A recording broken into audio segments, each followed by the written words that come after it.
The most powerful organization in football isn't who you think it is. Erling Haaland simply let the ball talk. And what has happened to Real Madrid's Endrick? This is DMAC Daily. Football is in a dark place right now, discreetly being transformed by a small coalition of super rich clubs wielding almost unchecked power. Now, we all know about the dodgy mafias that are FIFA and UEFA, but rarely are the EFC, the European Football Clubs organization, mentioned too, because this particular group has evolved into their own shadow government for the sport. Its recent Congress in Rome laid bare both its dominance and the alarming erosion of accountability across the game. Held at an extraordinary expense, reportedly £6 million, and funded in part by Roma's and Everton's owners, the Friedkin Group, the Rome gathering was a spectacle of wealth and influence. Behind the fireworks, footballing royalty in attendance, Gary Neville, and musical guests, the event symbolized how football's elite now operate in a closed ecosystem. A few powerful executives led by PSG president Nasser Al-Khelaifi, who just so happens to also be the chairman of the EFC, are now controlling decisions that affect thousands of clubs and billions of dollars in global revenue. The stakes here are enormous. From 2027 to 2033, UEFA's European competitions are projected to generate more than £6 billion per year, up from 4.3 billion in the current cycle. But that extra money won't come from new growth metrics. It will be diverted from the budgets of national leagues, sponsors, and broadcasters. Effectively, football's economic system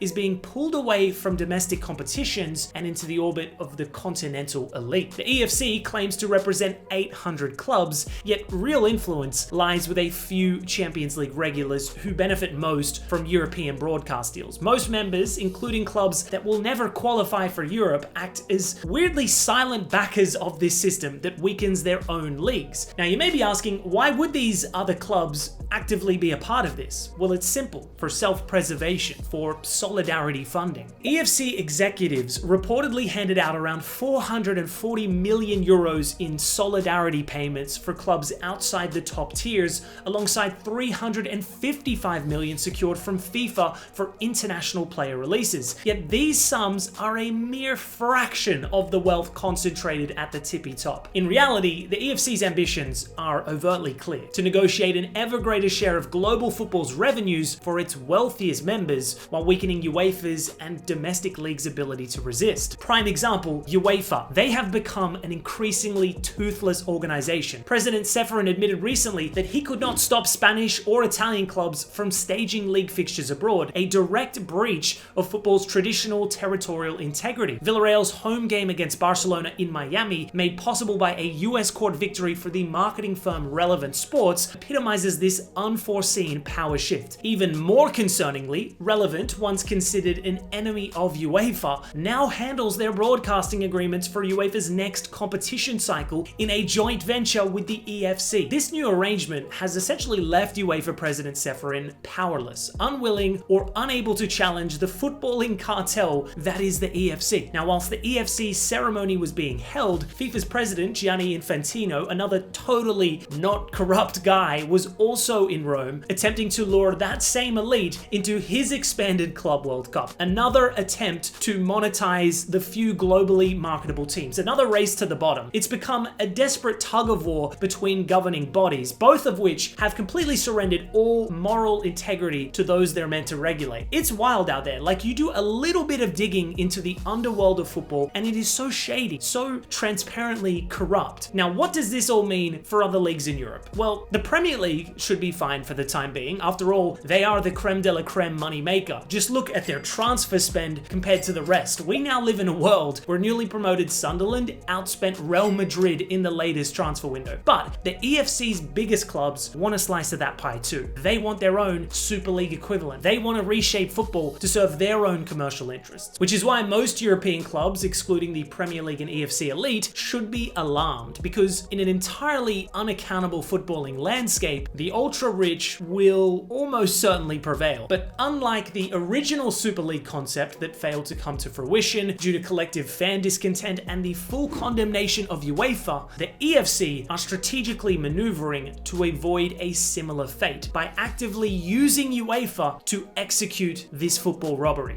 This isn't conspiratorial thinking either. Both The Athletic and The Telegraph UK have covered this subject at length. Unfortunately, I don't have a solution to this problem because I think the game has been collectively poisoned by greed, whether it's FIFA, UEFA, or the EFC. Unfortunately, football is such a phenomenal money maker, which is why the elites are capitalizing on that to an absurd degree. Moving to World Cup news, and this past weekend witnessed some enormous results across Europe, Asia, Africa, and North America too. Where else can we start other than Serbia v Albania? I thought this was the pretense to World War III, but surprisingly, this result was somewhat civil. 0 red cards accumulated, and in the end, Albania snatched all 3 points on the road, resulting in the immediate resignation of their manager Dragan Stojkovic, with the Eagles now at a huge risk of missing out on next year's World Cup altogether. In Group I, Italy prevailed 3-1 away at Estonia to go second, whilst Norway goes 6 from 6 thanks to another masterclass from Erling Haaland. He absolutely terrorized that backline, bagging himself a hat-trick. You love